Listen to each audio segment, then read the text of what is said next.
Hello, friends, and welcome to KDL's Grow with the STEM Greenhouse. In this program, you're going to do different STEM activities. There's fun and hands-on experiments that you can do from home. Hosting them is our friend from STEM Greenhouse. She's actually the person that created it. Her name is Dr. Keli Christopher, and a fun fact about her is that she has her PhD in agriculture engineering from the University of Illinois, and she's the first Black person to have that degree from that university and the third Black woman in the whole wide world to have that degree. So join her for some different activities. We're going to be featuring 7 activities this summer for you to do at home. If you need the instructions and you want to print them out so you know what you need to do, and you have some written instructions to follow along, you can access those through our website. If you go to www.kdl.org/KDL-lab, you'll find the instructions there in some of our blog posts. So get excited and get ready to learn about some more STEM things. I'm going to pass it on over to Dr. Keli. Have fun!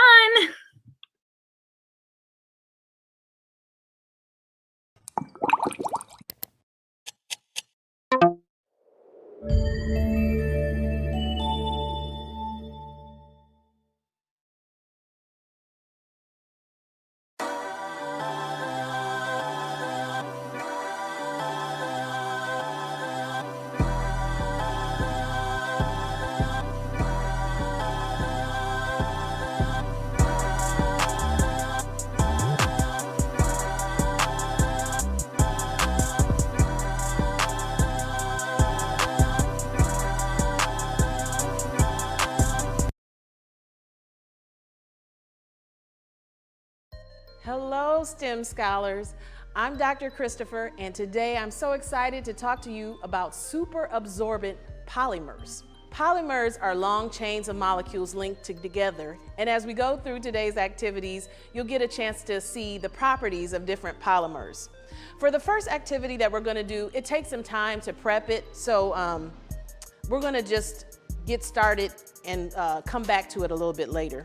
You're going to find in your STEM kit a baggie that is full of some crystals. You're going to take several of the crystals out of the baggie and put them in the cup. You don't have to put all of them in.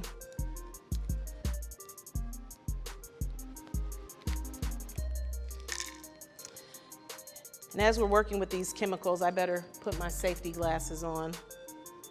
It's very important today that you do not eat or rub your eyes or consume anything or drink anything that you work with today. And it's also important that when you're done with today's activities that you don't flush them down the toilet or try to pour them down the sink. It's very important that you dispose of everything in the trash.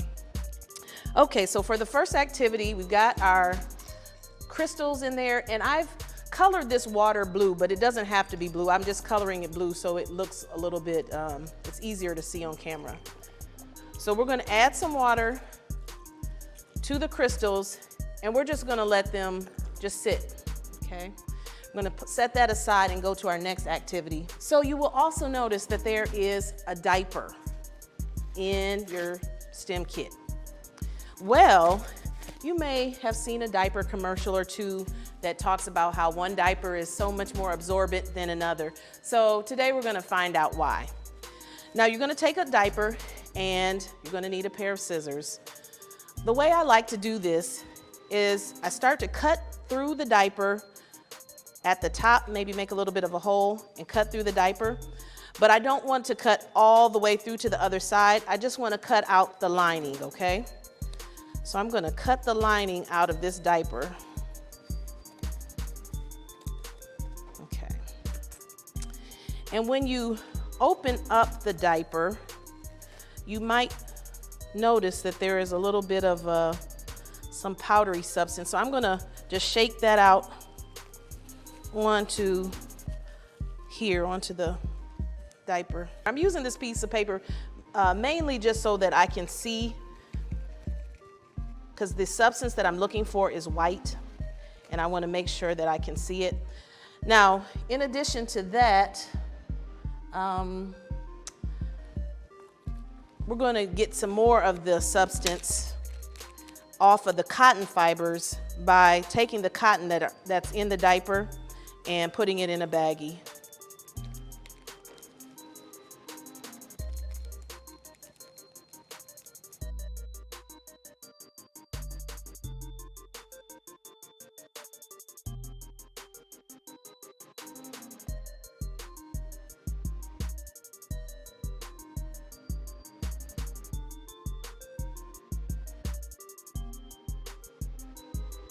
After you shake the baggie, you take the cotton out and you're going to find that in the corner there's probably a little bit of this powder. You're going to put that in this cup. Oh my goodness. And then you're going to take the powder that you got on your paper and put it in the cup too. There is going to be some cotton that still is on it, but we're going to try to get as much as possible. There is a beaker in your stem kit, and you can perhaps put some water in here as a way to just be very careful how you measure when you're putting the water into the cup. And again, this is a little bit messy because the cotton is all over, but you might be able to see. Let me add a little bit more water.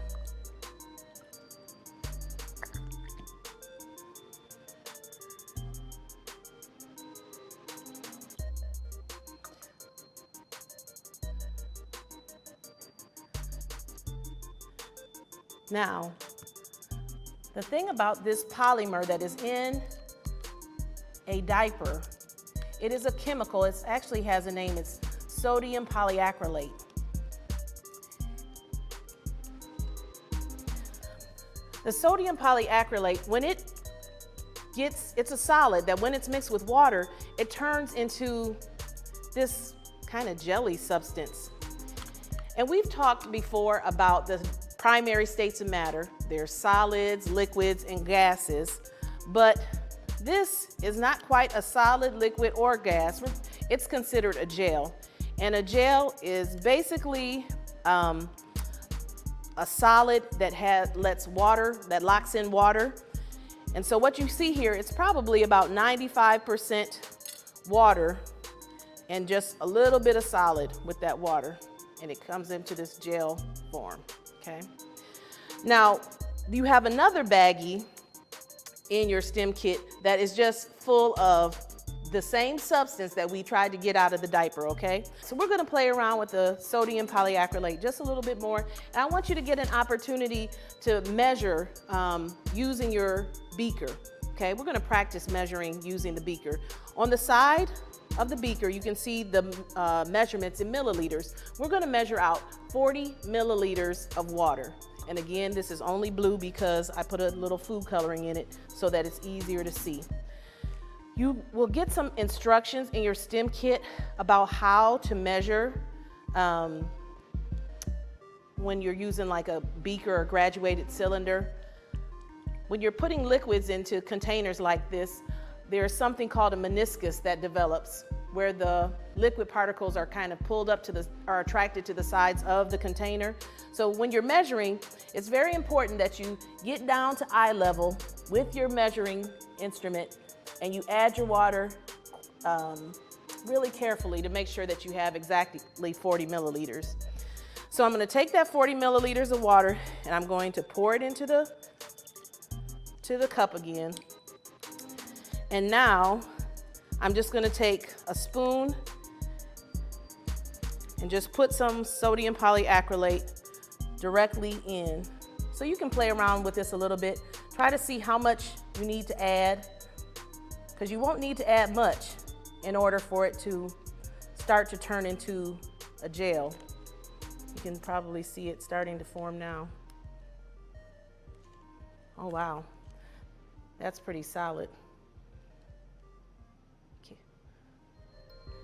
So it's still a gel form, but now there's more in here, so it doesn't even move when you. So something fun to play with, okay? But once again, be sure you do not eat this.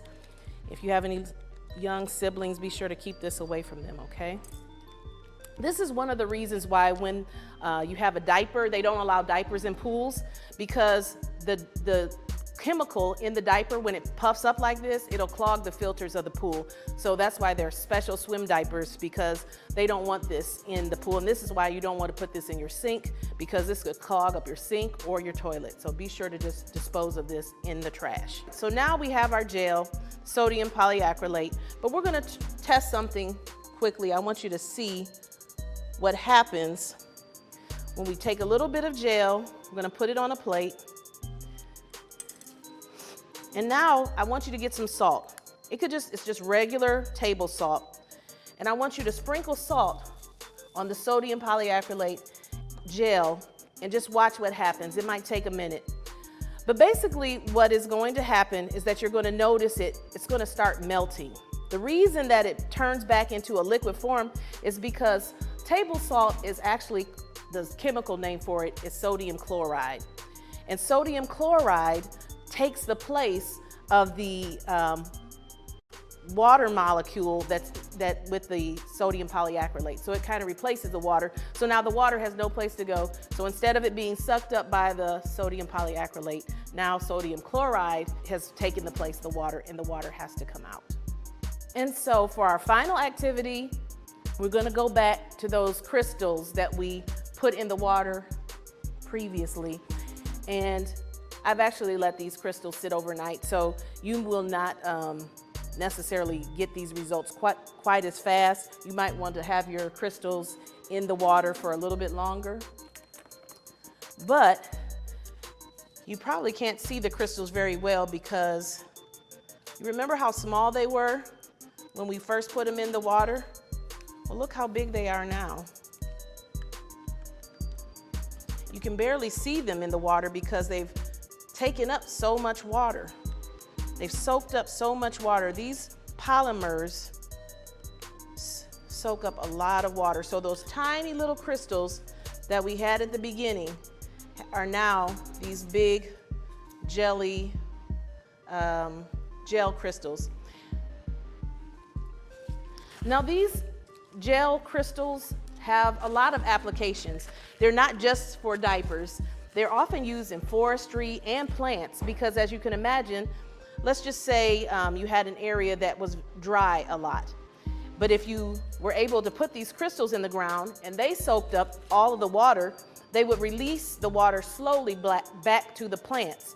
So these have a lot of commercial applications as well, and you can purchase them actually at garden supply stores. Well, that's all for today. I hope you learned something, and I hope you had fun. I can't wait to see you again. Bye-bye.